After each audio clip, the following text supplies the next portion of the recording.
This episode of the Golf Gambling Podcast on the Sports Gambling Podcast Network is presented by WynnBET. WynnBET is now live in Arizona, Colorado, Indiana, Louisiana, Michigan, New Jersey, New York, Tennessee, and Virginia. From boosted same-game parlays to live in-game odds, WynnBET has what you need to win. Sign up today. You bet $100, you get $100 at sportsgamblingpodcast.com/WynnBET. That's sportsgamblingpodcast.com/WYNNBET. State restrictions apply. All right, DJs, welcome back to the Farmers Championship DFS show with your boy, Boston Capper, with the god of golf himself, Steve Schirmer. Steve, we got some real shit to dig through at the bottom this week, man. How you feeling? I'm feeling good. I feel better if you got the name of the tournament right, though. What I say, it's the Farmers. It's a Farmers Insurance Open, not the Farmers Championship. Fuck off. I don't care. Who gives a fuck? Are you serious? There are people who give a big fuck about this tournament. Oh, that, besides us, that just sees it for what they're not. Wants to mail in the Golf Gambling Podcast. Yeah, it's not. They don't have a sponsor. It's the Farmers. They might be. If you text me, hey, how do you feel about X tournament? You're not texting me the Farmers, whatever the fuck you just said. You're just texting me the Farmers. Okay, that's it. Fine. All right. Fuck. God. Well, this is gonna be a fucking fun night. I can already tell. I know. Well, I mean, I think I'm taking it out on you because I'm gonna be perfectly honest. If I had a choice, I wouldn't put the betting card together or any DFS. I don't really know what to make of this field. That's sacrilege. A betting card, dude. We bet the fucking John Deere. Get out of here. I mean, we'll talk. All right, we'll talk. Well, actually, we don't bet the John Deere. We take the show off. 4th of July. Bad example. You know what I mean? You know what I mean, though. Goddamn. I don't know. I feel a little uncomfortable. But you know what? Maybe talking it through tonight. Maybe the fact that I don't have a betting card officially all done. That might be why I'm a little, apprehensive. But yeah, we'll talk about it. We'll bounce some ideas off each other, and we'll see. So, I think before we get to it, though, why don't we talk about the weather? And let's talk about a take I had last night. So I mentioned that in 2021, there was, at least what I thought, a definitive wave split. Yep. Between it was really calm and pristine on Thursday. And then Friday was absolute garbage. It was like rain, 30-mile-per-hour winds. It was awful. And I just made the assumption because I knew Patrick Reed. I remember he went like 80 under in the North course. He held together on Friday on the South course, cruise to victory. So I just assumed, okay, definitive. You started on the North, you had a big advantage. Well, I actually went back and looked, and I had the results. So it wasn't quite the big definitive split that I thought. Okay. So I broke down the field. I went back and I looked at where everybody started in round one, and I broke it down a couple ways. So much more work. You do so much more work than me. I mean, listen, I got to pull, somebody has to on the show. I mean, you rely on me for a lot of this information, and you like yelling at me when any of this stuff blows up in your face. It's true. All right. So why don't we break it down a couple ways? So 79 guys made the cut. Of those 79 guys, 37 of them started on the North course, 42 on the South course. So 53-47 split, basically. Pretty much coin flip. Yeah. For guys finished in the top 40, there were 41 guys. Sorry to anyone who had like a T37. You got chopped a little bit there. 23 guys started on South, 18 North for about 56-44 split. So a little more of an edge to the guys that start on South. Guys finished in the top 20, though. Pretty big edge for the guys that start on South. 18 guys started on South for the tournament, 10 in North. But then he gets to the top 10, it's about a 50-50 split. 8 guys start on South, 7 on North, including the winner, Patrick Reed. So how I make of it, it's probably circumstantial. I guess you can probably have logic for both ways. You can say, well, if it's calm conditions, I want to take advantage of the North and then hold together like Reed. If it's crap, if you're playing, the South course in calm conditions, maybe you either hold together and guys just get punished when they go, it's bad weather. There were still pretty low rounds that day on the North course. Yeah. So I think the only thing that might concern me is if there was any sort of AM PM split, but they're actually, I looked at the tee times. It's kind of like last week where everybody tees up within 2 hours of each other. Not really too worried about it, I guess. I would just say the guys who go off later in the morning, right? Because when I was looking at the weather, it looks like it really kicks up around what, like 12:31. So yeah, so everybody's teeing off between 9 and like 9 Pacific and like 11:30 Pacific. Yeah. So yeah, you're basically making the turn around like when the wind starts kicking up. Mhm. I guess if I'm looking at this forecast, because it's just wind, it's not rain like it was last year. Yeah. I'm thinking I probably, if I'm going to break ties, I think I want guys starting on south. Really? I think I do. I think you can still score, I think, in this weather forecast on the north course. And then I really think like especially with the direction that's with the north wind, like that's going to be pretty tough for anybody playing the south course on Thursday. So I think I want guys to start on south. That probably breaks some ties for DFS. But overall, though, everybody's got to play south at least 3 or 4 rounds. Yeah. Guys, just because of the nature of that tournament, it's not like a birdie fest is hard to kind of overcome because everybody's scoring. If you have a good, Friday or Saturday, you can move up the leaderboard. Yeah. I don't think I'm going to worry too much about it, but breaking ties, especially like positionals, I might shade towards somebody who might be starting on south. So that's something we can talk about next show. And I guess that applies for DFS too. Do you got, you're trying to break a tie between guys in this, around the same price? I think I'd rather go south, guys, but Really? So it's funny. My brain went the other way. Well, that's why I think it's circumstantial at that point. I think you can argue it both ways. Yeah. So my brain went the other way. Like I was looking at throughout my CAD, like I'll take, even if it's like even if it's not a real edge, it seems like it'll be something, right? Like, I don't know. You look for any advantage you can get, and it's fucking golf. Like it's difficult anyway. Like, so in my brain, like if it's going to be south, like how bad is bad going to be, right? Because where are the guys not scoring on the tough course, right? It's the greens, right? They're fucking 3-putting, they're missing, they're 2-putting from fucking, or they're 3-putting from 12 feet. Like, is it the wind affecting that, or is it just because the greens are fucked up? You know what I mean? Like, so in my brain, I want guys who start on the north course. Okay.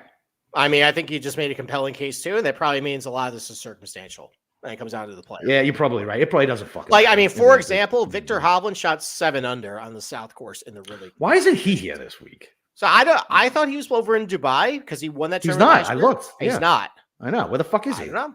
Is he going to live? Ooh.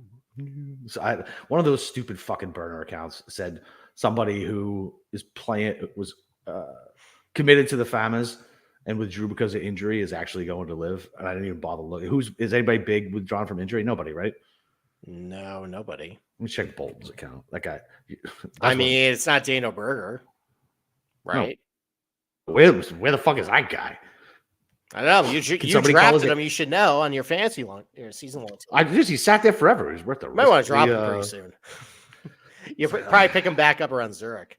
Yeah, fucking. Let me take a look. Let's see who's. Okay. You keep talking while I see who's. All right. Well, so I think overall, I think the case I just made, it can be pretty valid. I think the case that Capper just made. Look, like if it's calm conditions, hope to get out to a really good lead.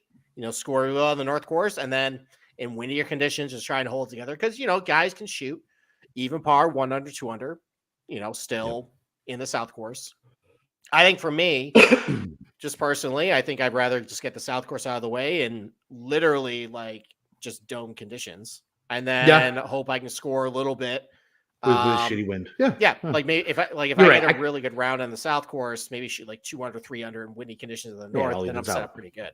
Yeah. I like it. You can go fucking either way. And the biggest name that's withdrawn is Chesreavy. So this. Ooh. Oh God.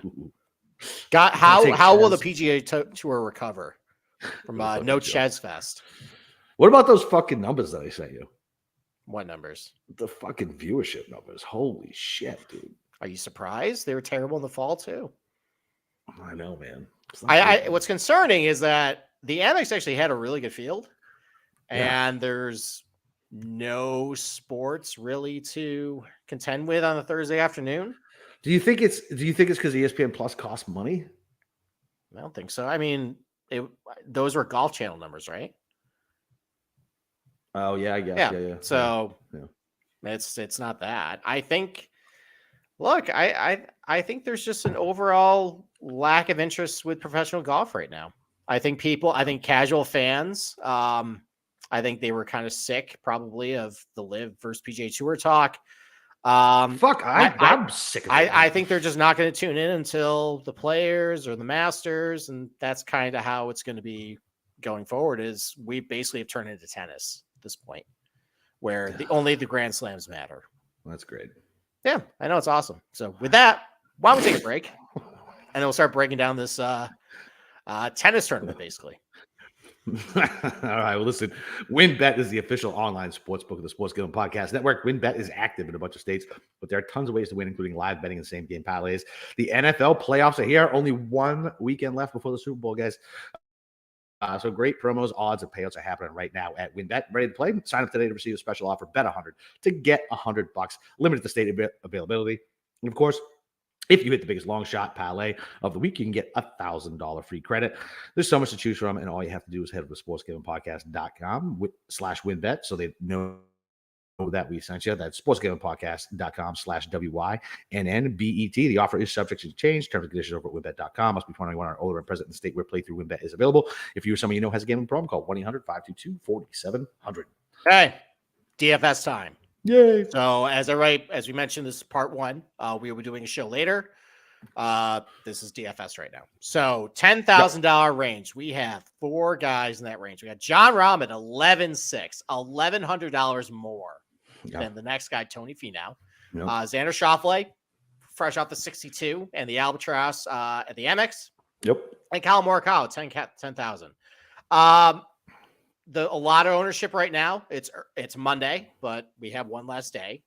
Rahm, Finau, Xander, all the lot of popularity. The one guy down here, I mean, he's still drawing 12%, but it's far and away the least popular is Morikawa. And when we get to the $9,000 range, he definitely is sandwiched between a lot of popular names. So I guess why don't we start the conversation with Morikawa then? Okay. So what do you think is driving the low ownership? Is it just because he's the shortest off the tee than all those guys? Yeah, shortest off the tee. Yeah, I mean, really, that's it. I mean, you figured he'd be a little more popular, right? I was surprised he was actually priced higher than JT when the pricing came out today. He's a California guy, right? Should be familiar with these type of greens, should have more rounds than anybody else. I mean, his tournament history here, he hasn't played here in a couple of years. He only played once, came in T21, so. No, well, he finished T4 at the U.S. Open at Torrey. Oh, that's right. Which essentially was just a Farmers Insurance Open with different grass. Right. It was literally the same setup. Yeah, so, I mean, I get it. I mean, Rahm, obviously the hottest fucking golfer fucking on the planet. His course history here is fucking ridiculous. Finau's in unbelievable form. Xander's in great form. And yeah, it seems like he finally got the hang of this course. And he should play it well, right? Another West Coast guy should be more familiar with these greens than anybody else. So, I mean, I get it. Yeah, but, I mean, I guess in this range, it comes down to, I guess, who do you think's going to win? Yeah, that's it. I mean, up here, you're trying to pick the winner. Yeah, so I guess what does the roster construction look like with Jon Rahm? 11.6 is a huge number. Yeah, it's ugly, right? So if you go from Rahm, who's the most popular guy in 9K? Homa. Actually, you know, it's probably Homa. So I think if you actually skip, I think if you hit that, let's say you do Homa. I mean, so if you start Rahm Homa, right, and Homa's on the low end price too, 9,100, it gives you $7,300 for a piece for the next 4 golfers. That's pretty ugly. That's ugly, right? So even if you go down, let's say you take a look at a guy like I don't know, Thompson's got a decent course history here. Okay, whatever. This is just for purposes, right? So 68. Now you can get up to 75, and then you can take a look at somebody like. Let's see. Yeah, I mean, you could get like I mean, we'll talk about these guys later, but like you get a Callum Tarrant. He's 7,000. He's a bigger hitter. Oh, Aaron. How about this? Aaron Rye, 7,200. That gets me up to 76, and then you can go to. Stay down a little. You know, you're like a Patrick Rogers, a 73. Yeah. So if you did, let's say you did Svensson, right? You save yourself $100, right? And that gives you 8,100. So then you could get up to Pendrith or Clark or Buckley, Rose. Yeah. I mean, that's thin, baby. Like it's tough. It is. If you want a 9K guy, right? I mean, if you skip down, let's say you took out Homa and you went to Yeah, like you go to like I don't know, Sahith or Matt McNeely or Cam Davis. I know you won't go back to Cam Davis, but other people I think will. No, he's dead to me. That leaves you 8,500. So you can get two $8,000 guys with Rom and then a mishmash like some low 7K guys. So yeah, it's a tough build. Yeah, it is. So I guess would you rather skip Rom and hope that he just doesn't win and play like a Xander or Morikawa or Finau? Because I mean, honestly, like I think Morikawa, I actually kind of like him this week. I don't really see much evidence that he can't like contend here, even though he is shorter, just because he is an excellent driver of the golf ball. You look back at his last results, like he's been, he gained about this is adjusted for strokes gained or for field, but gained 0.9 at Century, 0.9 at CJ Cup, 0.7 at Tour Championship. He's only lost strokes off the tee in three of his last 25 events. So in the US Open, he gained over a stroke off the tee. At the Farmers in 2020, he gained about half a stroke off the tee. So I don't really see him being at like a huge disadvantage here. Hold on, what happened? You're on mute. Because I coughed. I was wondering why you weren't fucking paying attention when I was trying to interject. Okay. So you're not worried about his around the green? He's fucking terrible around the green. Not if he his irons as good as he does. I mean, what is the? I feel like they don't hit as many fucking greens here. What's the greens of regulation percentage? It's like 64%, I think. Yeah, it's higher than you think. It's soft this time of year. Yeah. So hold on, I'll get you the exact average right now. I get it. He just worries me around the green. Like the shortness to me doesn't. Everybody's in long irons, like even the fucking long guys. You know what I mean? Like, so I don't give a shit. 61%. What's the tour average? It's gotta be fucking. It's around 68. No, it's definitely not 68. It was so last year was 62%. PGA Tour average. 1 second. Where are you? I mean, look, I get the argument, right? While you're looking for that, like I get the argument. Like he's a great fucking long iron player, and 65%. Okay, so I mean 3% in the grand scheme of things, to me doesn't mean a whole lot. But I mean, I get it. Like whatever. Let's put fucking an extra 3 greens around. Yeah, basically. No. Yeah, maybe. No, maybe not even that much. The all right. But, I mean, to compare to like the green regulation rate at the US Open was 56, and he finished 4th. Yeah, that's fair. Fair. Basically, but last year he was so bad around the fucking greens, man. He was. I mean, it's a new year though. He was also a bad putter last year, and he putt pretty well at Century. That's fair. All right, that's fair. I'm fine with it. I certainly don't hate it as an ownership play. I just prefer Xander. Okay. Just because, like, I think he can ride that. What was that tournament where he didn't end up winning, but he went unbelievably fucking low? Maybe he did win up when he went crazy low on a Friday. And then there was another one where he went crazy low on a Sunday. I bet him first round leader the next tournament, and he hit it. Like he's the guy. I feel like he rides like current form, like pretty heavy, and he's not playing back-to-back tournaments if he's really fucking injured, right? Yeah, like he's not. No, it sounds like he's okay. Yeah, so like, I like Xander a lot. Plus, he scores a lot, and he starts on the South Course with me, and so that's the North Course rather. Okay. So all right, I like Xander, but I understand the play. Yeah, I mean, honestly, can't really go wrong here. It comes down to roster construction. Yeah. So all right, $9,000 range, kind of a similar situation. Yeah. Listen, Zalatoris, JT, Sungjae, Homa, all of them are very popular. All of them look great in the models. All of them score really well from over 150 yards and over 175 yards. All of them have good proximity rates. All of them are pretty decent off the tee. JT's added some length. Zalatoris is pretty long. Homa's got some length. Sungjae averages 300, which is a little longer, but still a little lagging, but he's excellent from over 150. Mm-hmm. So the only guy down in $9,000 range that is not popular is Hideki. Yeah. So I guess I'll start with my take on Hideki. Sure. I don't see that as a good leverage play. He has been terrible off the tee, like ever since that neck injury. I got him losing 0.2 strokes off the tee over his last 50 rounds. I don't think he hit it very good off the tee at the Sony recently. He has lost strokes off the tee in 1, 2, 3. Yeah, he hasn't 4, since 5, May, since the PGA. 6.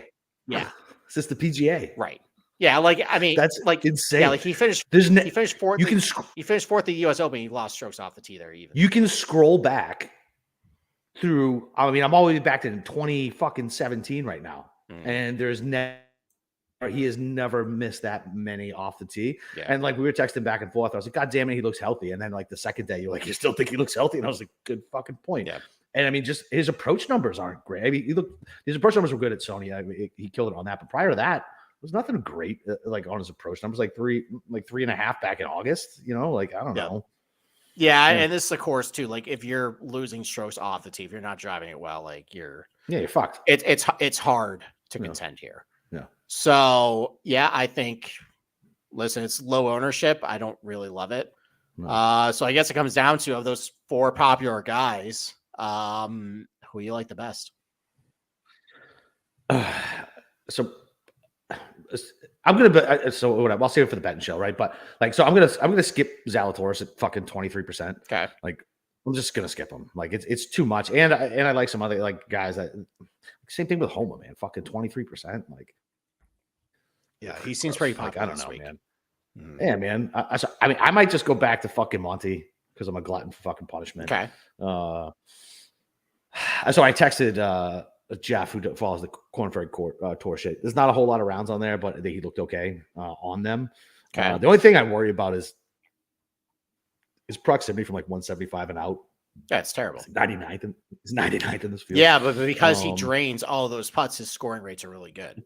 Correct. And so, like, I think I'm just gonna fucking bet on the putter again, dude. He played here once, and what did he get? He got a fucking top 15, right? He's only played here once. He finished T11, and he's pretty good around the green too. Yeah, like so I'm going back to Montgomery. Like I'm just gonna chalk up 17 to him pressing and getting nervous, looking at that fucking leaderboard and realizing he had a chance to catch Rahm and fucking try to get aggressive and just miss hit it. That's what I'm gonna tell myself. You know, honestly, like the Montgomery price, like I've seen him 9K in like stronger fields. Yeah. So I almost feel like this is like a little bit of a discount, like especially because he does a lot of things you're looking for, like gain strokes off the tee. He's got some length. Yep. Yeah, the proximity numbers aren't very good from over 150, but he gets up and down. He's a good putter. Yep. So he's basically like a long hitting Patrick Reed at this point, which that could work. That could work, yeah. Yeah, so I don't mind that. I don't know. How you feel about JT this week? I feel like nobody's really talking about him, which is kind of weird. Yeah. He just got married. Oh. I mean, see my newsletter. Siwoo just got married too, and he just won. Okay. I see Spieth was his best man too. Spieth was his best man. Did you see that? I did not see that. No, I got in the Jeff Shackelford letter. I saw he got married. The little note there. T20 here. When was the last time he played prior to 2022, other than the U.S. Open? Just the U.S. Open. He finished T10 there in 2014. He got cut in another event. He's only played this, I think, 4 times. Yeah. So like, I think I'm just a little sketchy on like his West Coast thing, just kind of how I like used to be with Brooks. Like he just didn't seem to like Poa, and he never do. Well, he does have a second at Riviera. Yeah. So I mean, that was a long time ago. And honestly, he probably should have. I had a bet on him at like 18-1. I think he had like a 5-shot lead and found around the stinky. What's with you and those 5-shot leads, bro? Telling you, man, it's the cursed lead. Jesus, you never want to have your. It's like a 3-goal hockey. Exactly. You never want to see your golfer get a 5-shot lead. It's over at that point. You might as well just. You know, it's like being on the San Diego or the LA Chargers at that point, you know. So, anyways, so at Century, he was awful with the driver, but before that, he was driving it really well. So was that just like all right, this is my first time back, like, you know, because like he gained over a stroke at CJ Cup. He was awful with the putter, and he didn't hit his approach shots well. But like his approach shots okay. He was great around the green. Yep. I kind of don't mind JT this week. I don't mind JT. When the numbers came out, I was a little surprised where Yeah. his betting number was at too. Like I said, like I told you, I was surprised JT was priced lower than Morikawa. Like that really surprised me. Okay. And Will Zalatoris, I guess too. I mean, it's ridiculous. Like if you think about it, like I know Will Z had the worst fucking putt ever to fucking in a playoff. The same putt he had fucking 15 minutes before, but I don't know. I'm fine with JT here. I mean, especially you get a discount on the ownership. I mean, we'll check in tomorrow night and see where it's at. But because I mean, I imagine most people are thinking like we are. Like, hold on a second, JT's only this much. There's always at least one or two guys like that every week who catch steam super late and fucking you think you're getting on them, and then you open it up fucking the next morning. You're like, what the fuck? Right. Yeah. Like Zalatoris is more popular. Sungjae's a little more popular. Max Hellman's more popular, and then there's JT. So yeah, I kind of like that play. So all right, I like it. Yeah. All right, now we get to some interesting stuff. $8,000 range, where there's definitely, I think, some haves and have-nots down here. You start at the top with Siwoo Kim at $8,900, and then you have Jason Day, as I called it and you called it. Wicked popular this week. Uber chalk. McNeely is drawing some steam. I've heard a little buzz on him just because of the West Coast Poet thing. He's got a little bit of pop. He finished like T30 here last year. You got JJ Spawn, who playing really well. He's playing really well. I think he's okay on POA as well. You got people going back to Cam Davis because he still looks good in the models, even though he's empty calories. I'm done. I'm fucking done. So you're not willing to give him another chance? No, that's it, man. I'm telling you, like this is one of these guys that is just gonna fucking take my money every week. Okay, it's all he's gonna do. Yeah, I'm done. If he actually got punished and was down to 77, 76. Yeah, but then he'd be fucking 30% owned. I still wouldn't want to play him. But he's the same price as last week. And like in the betting markets, he's the same price. So stupid. I don't know. Like you also look at like on paper, I think his like history here is actually like pretty good. But you look at the actual results. His highest finish is a T32. Well, that's the thing. The aggregate strokes gain on him is like 0.5. I don't care about fucking strokes gain. Dude, would you shut the fuck up and let me? Would you shut the fuck up and let me finish? Stop interrupting me. I'm agreeing with you. Stop fucking interrupting me. Go ahead. I'm making a point. No, I know. Go ahead. Even though the aggregate strokes gain number looks good, the results aren't that good. If you just let me finish my fucking point, I would have explained it for you. You said I was just agreeing with you. That's all I was. I was just agreeing with you. That's all I was going to say. Like, it doesn't fucking matter. That's all. Hey. Like, all the strokes gain data can fucking whatever. Like, if he doesn't do anything. Like, I'm sick of these guys who just pop in the model and just take my money. I'm sick of it. Okay. All right. Who do you like down here? Nobody. Nobody. Okay. No, I'm just kidding. I don't know. I mean, what's Spawn on here? I can't imagine. I don't think Spawn's done much here. Fits here. Nah, he hasn't done much either, but he's in really good form. So, like, immediately, obviously, I want to bet Keegan, right? Or play Keegan. Mm-hmm. Man, 3-putt avoidance for Keegan is fucking terrifying. Like, I don't know how you play him here. Do you know what I mean? How much of that is old data, though? I don't care. It's scar tissue, bro. That shit's never going away. Yeah, I mean, I guess maybe Sahith if everybody's gonna be missing the fucking fairway. Yeah, like his results really depend on how he drives it, though. Like you look at the last, like anytime he like is really good off the tee, it's like a T15 finish, and anytime he's bad, it's like it's cut or 54, cut or like 72nd. Yeah, exactly. I don't know if I want to play that game with Sahith this week. I'll probably stay on brand and fucking play Keegan. Like, he's so good with his fucking long irons. He's so good off the box. His history here isn't great, but it's not terrible. Like, okay, let me pull it up. What did he do? All right, can I give a guy who I really like? Yeah, absolutely. Yeah. I think go back to Hayden Buckley. I really like that. Listen, okay, was it one appearance here and he was bad? He was a rookie last year. Shoot him. The guy is so good off the tee. He's got enough pop. He's a stud. Yeah, and his long iron stats are really good too.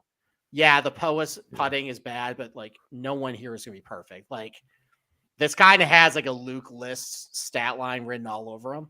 Mm-hmm. Okay, I kind of think it. I think with a week off, the fact he had a week off kind of collect himself after that. I think he's gonna be pretty good. I like him a lot. Like it. I wish. I mean, I'm not going to get with the outright price. I wish the positional price would be a little better for him, like with betting when we talk about it. We'll speculate about it because I got nothing available. But I can give you what I got. Well, we'll speculate. It'll be a loosey goosey show. I like Buckley a lot. I think in this range. I like it. You could also go with Hadwin. Like, I know he's got no pop. He's been okay here, and he does like the getting up and down, putting on POA. His proximity numbers from over 150 actually aren't that terrible either. Yeah, I actually got him at 4th in this field from 175 to 200. Yeah, it's actually pretty good. So like he could definitely do like a Snedeker impression. And he played his ass off because I had a positional on him. He played his ass off Saturday and Sunday. So and like these POA greens, like kind of look at the overseed stuff. He likes playing on them. Yep. It's a putting surface he's good, been pretty good on. He actually ranks pretty highly in like that in the mix count. Yeah. So that's am I really trying to sell myself Adam Hadwin? I didn't think I would go there. You're talking yourself into Adam Hadwin. I got his you want to know his top 20 price that I got? Not yet. We'll save it for the betting show. Okay. All right. Other than that though, I mean, look, it's Jason Day season. No. But that also can go bad very quickly. I think I think it's like top 10 prop or top 5 prop or nothing. Because like it's 20% DFS. Yeah. I don't know. It's not winning. I hope now that you mentioned that's it'll be a really angry show on Saturday or Sunday if he ends up winning. Because I'm gonna have Cameron just clip that. It's fine. Okay, clip it. I'm not worried. Okay. Not worried. All right. 7K range. Yeah. A lot of guys who fit like the blueprint. Yep. A lot of blueprint guys. Right at the top, Taylor Pendrith, who's been bad. Yep.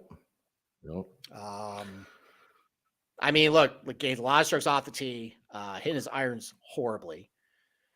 I don't know. I mean, he played well here last year, but he was playing. He was playing okay. So I just because I was sniffing around him. I looked a little bit into what he did last week. I mean, the only thing you really can see is the same course. Yeah. It was really only 2 drives. Like he was awful off the tee last week. It was really 2 drives. One, he had a 3-wood they put in the water. So there's that. And then the second one, he hit a drive. Good choice to club down. And then the second one, he hit a driver. I think he put in someone's pool. Other than that, though, he played okay. Like the iron play was okay. Now it's 1 round, and he could have hit his irons like garbage on the other courses. I have no idea. Yeah. But long. Yeah, he's long. He gains a lot of strokes off the tee. Horrible around the green, though. That's the thing. He's bad around. Yeah, I don't know if I want to go to that. And it's not like you're getting him at like a discount either. He's a DFS darling, right? So right, like I think you got Pendrith and Wyndham Clark. I think they're both about the same ownership. I think I'd rather go Wyndham Clark. Yep. Yeah, I think I would too. What do you think about Thompson after last week? I think Thompson's going to bounce back. I think that gave him a lot of confidence. Like that's a guy who he was a really good amateur. Like he was number 1 amateur ranked, right? Yeah, he's a good player. Like he's going to actually have like a really good career. So I think that gave him confidence. That he went toe to toe with Rahm. Yeah. I don't think it's going to be. And he's coming in at like what 6-7%. Yeah, like I'd rather have Thompson. I'd rather have Thompson. Like, give me the guy on a heater. Like, and it's not like he choked the lead away. Do you know what I mean? Like, if he was fucking 4 shots up on Rahm on Sunday and then lost it, there'd be a different story, right? You're right. He went fucking toe to toe with Rahm. Like, right. I like Thompson. Okay, all right. How about Kirk Kitayama? You got any thoughts on him? Twitter fucking steam, baby. I know. I like him a lot. And there's a lot of reasons to like him. It's I talk about Buckley with a Luke List situation. Like Kitayama is the Luke List. Yeah, it's true. Gains strokes off the tee, long, great with your long approach shots, great around the green, cannot putt a lick. No, he cannot. Yeah. He's a first round leader guy though. Could be. Where's he starting? Although it doesn't matter. They do first round lead on South and No, North. it doesn't matter. Yeah, it doesn't matter. Okay. What's Get my ass chopped. So Kitayama's ownership right now, it's only 12%. Yeah, I was gonna say it's not as high as I thought it was gonna be. Okay, so that's not bad. I mean, like, there's really nothing insanely chalk in the 7K range. Like, it's nothing unusual. And I think it's because there's a lot of like, okay, Wyndham Clark, bomber, Alex Smalley. He just gained like 8 strokes ball striking. He's got some length. Yeah, Kitayama's got length. Thomas Dietrich's got length. Yeah. Will Gordon, he's got a lot of length. He's actually played pretty well here. Like a Dean Burmester, he's got length. Yeah. Patrick Rogers, like Ben Griffin has been continuing playing pretty well, who you crapped on after round 1. He actually ended up cashing a prop for me. So thank you, Ben Griffin. Didn't fucking cash it for me. Oh, sorry, buddy. I don't have top 40s. I only have top 20s. Womp womp. Fuck you, Griffin. All right. Well, how about a couple other guys? So you mentioned Aaron Rye. Yeah, like Rye. Yep. Played well here, and I actually went back because I was like, all right, let me see what type of form he was in. He wasn't in fucking great form coming in last year either. No, he doesn't seem like a guy where this would fit, but for whatever reason, maybe it fits. Maybe he's good at putting on POA. I mean, it shows 45th, but I don't know how many fucking rounds like like it actually is because you just putt POA, right? And I don't know what it includes and what it doesn't include. So yeah, I like Rye. Like he's good with his long irons, good on approach. He wasn't in great form when he played well here last year. So yeah, I like Rye. Yeah, he hits a lot of fairways. He's good around the greens. Yep. So I think that works. Yeah, Bo Hostler, who's long. He's kind of like basically poor man's Wyndham Clark.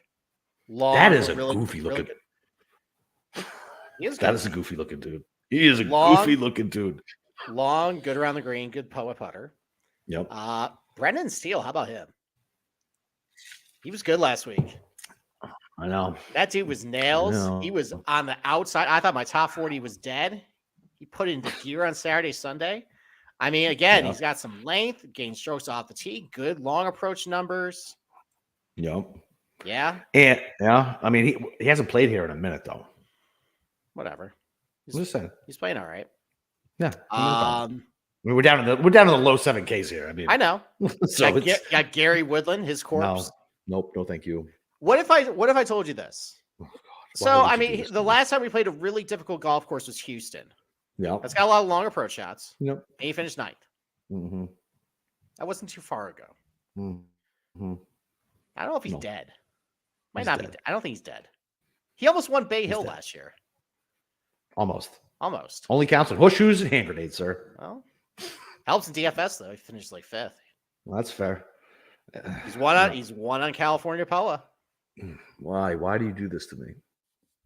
Why? Because why? You know I'm trying to get a guy out like I'm on methadone for Gary Woodland, and here you are like, you sure you don't want another hit? Mm-hmm. I think didn't he win like the Reno Tahoe Open or the Barracuda one year? I think that's also POA. Which funny to mention, I think actually I think actually Morikawa won that too, and I think that's I'm gonna have to look that up. I hate you. All right. To be continued. You're a bad person. Well, when you go take a smoke break, I'm going to look up the agronomy of whatever shitty golf course the Barracudas played on. You're a bad person. So, let's see. Any other names? How about Garrick Hago? He popped his name up last week. Yeah, dude. He's fucking. What did he make 7 or 8 straight birdies on the back 9? Something stupid. Yeah. So the only problem with him though, he did the same thing at Sanderson, and I'm like, and I got kind of stuck in. I'm like, ooh, maybe it's Garrick Hago week. No, he missed the cut by 1 billion. Yeah, exactly. Because he's Garrick Hago. Yeah, I don't know if I really trust that. However, I'm going to tease this. I have him on my betting card somewhere. Oh, God. Okay. One guy who's back this week, Lance O'Griffin's back. I was going to ask you about him. Yeah. So he had back surgery. Right. So he played last week at down in Grand Exuma, the Corn Ferry event, I think, to get some warm up in. I don't know. I don't know how he finished. I'd have to go look it up. But if he's right, I mean, he's got some pop. Good course history. The iron numbers when at least he left off were good. He's putt pretty well on POA for what I have on him. I don't know. So he was somebody who I have his name written down with a question mark. So that was somebody I was going to ask you about because I thought the same thing. And I couldn't remember why he was out, what injury he was out on. Yeah. So back, I won't make the joke. Thank you. You're welcome. Yeah, man, like that's interesting. I don't know if you want to put him in like a single or a 3 entry, right? Just because it's so unknown. Mm-hmm. I guess I could see what he did last week at Corn Ferry. So T66. Yeah, not great. Not awesome. It was his first time. So Yeah. you know what? Maybe that's just someone to monitor. I think so. I think he's a what do they have it on like a fantasy football, the watch list? Yeah, exactly. Right, Put a little flag next to him.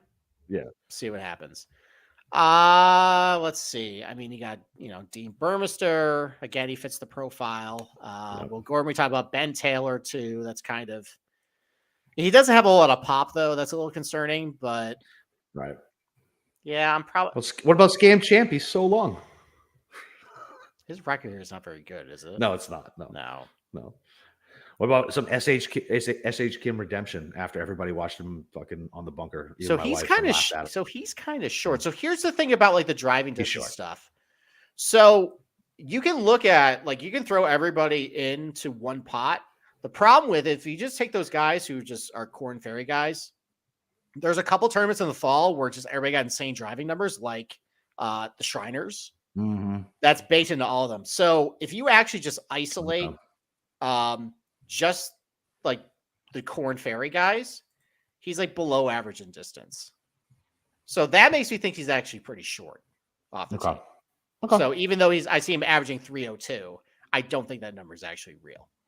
Yeah, that's fine. So makes sense. Moonoff chiming in. Why is the spot still going on? Just bet Rom the rest of the year.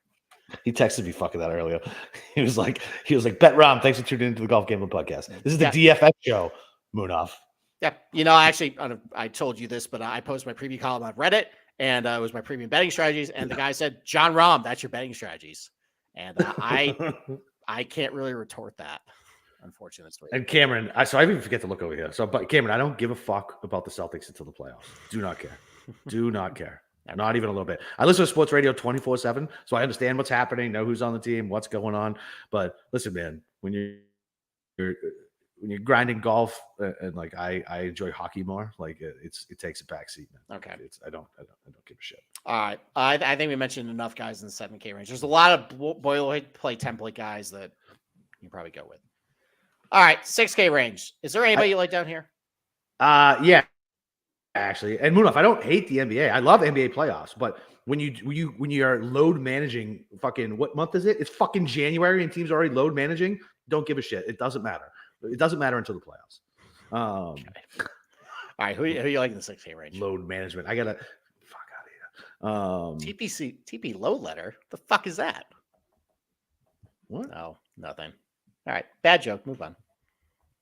Get it? It's an Office Space joke. TP low letter. Load. Just forget it. Let's just move on. All right. I love Office Space. I don't get the joke. So what about Harry Hall, the guy I texted you about? I was like, who the fuck is this asshole? The guy his numbers don't look bad. They kind of for 6,900 in this shit field. So they kind of do. They're fine. Whatever. Like I like Thompson. He's been playing okay. He's got a decent course history here. Okay. He's fine at 68. What do you think about? This is gonna sound really dumb. What about Redmond, man? Dude, think about it, man. Like he was supposed to be an up and comer, right? I know he was, and he's played well the last 2 times we saw. Not well, but well for a $6,800 guy, right? Like I don't know, like why not? Has he? Why not Doc Redmond? Yeah, dude. I have him as over his last 12 rounds. I have him as one of the worst golfers in this field. I said last few times. Few times. Okay. So, all right. So T64 at RSM and a T32. All right, where he lost in 2 of 4 categories and he gained 4 strokes putting. Okay. Yeah. I mean, listen, man. I don't know, dude. Putting contest, baby. I wish I could back our boy Cam Percy, but he's way too short for you, right? And he's around the green. I know if he's listening, he's probably getting motivated. You better bet him first round leader. I might. Like when you said that. I might. He can text me. Is he starting on North? He might get off to a good start. You know what's funny? I looked at it. I don't have any first round leader numbers yet, though. Okay. Are they even out? I haven't seen any. I haven't seen any first round leader numbers yet. Yeah. That's it. Okay. Yeah, man. I mean, not really. Like, I mean, you're digging down here. Okay. Like, well, I mean, I got a couple two. Corn Ferry guys I kind of like. Yeah, come on. Kevin Yu, excellent off the tee, like length, accuracy. He's gained over a stroke per round off the tee so far in the Corn Ferry Tour. Has hit him in his irons over 150. Excellent. It's a small sample size, but he's been really good. Good around the green too. That's basically kind of like a Kitayama type, I think. So like him. Carl Yuan let me down last week, but I think I might go back to him. He fits a lot of stuff I'm looking for. Good from good with his irons, good from long distance. Don't mind that. MJ Defoe. That's a bomber who gains a lot of strokes off the tee. His proximity numbers from over 150 are decent. I have him as actually, he's a terrible putter, but I have actually okay POA history. Yeah. So that's something. Other than that, though, it's fucking garbage. Like, listen, don't go down there. Like, you might have to go down there if you fucking pick Rom, but other than that, man, I don't know. Yeah, like a whole lot. I don't know. I used to love my 6K range. Yeah, and then everybody went to live, pushed all the guys who were 6,100 up to 6,800. Yeah, so gross, dude. Yeah, man. It's a new world order. It is what it is, as they. All right. Say. All right. I mean, I don't see anybody down there. Fucking savage. I really don't either. Oh, I'll say this for the betting show. Okay. I was gonna ask you something about something. A name popped here, and I was like, "Oh, I gotta ask you about this." All right. Is it Smotherman? Because he seems to be drawing the most ownership down here. No. It's not about an ownership thing. It's about how somebody else will affect somebody. That's all. I'm sure you already know who it is. Okay. I had no idea. So, all right. You got anything else, buddy? That's it, homie. I gotta go make a drink, smoke a cigarette, and then we'll come back and go live again for the betting show. And yeah, I whatever you want. I'll run through numbers with you if you want to hit me with guys. I can speculate on what stuff is. It's fine. I have top 20s. I'm more waiting for the top 40s before I really decide. Well, what's that like? Not jealous at all. I know. Gross. So no, it's gonna be a lot of speculating for me to see like guys I like, and then we bet on golf, Steve. It's all speculating. That's true. We are fucking futures traders is what we are. Yeah, we're fucking idiots too sometimes. Yeah, we all are. Yeah. This is what it is. All right. Well, listen, you guys know where to find Steve. He's over in our Discord channel, and I was better about it. I'll get better about it again. Probably after football, if I'm being honest.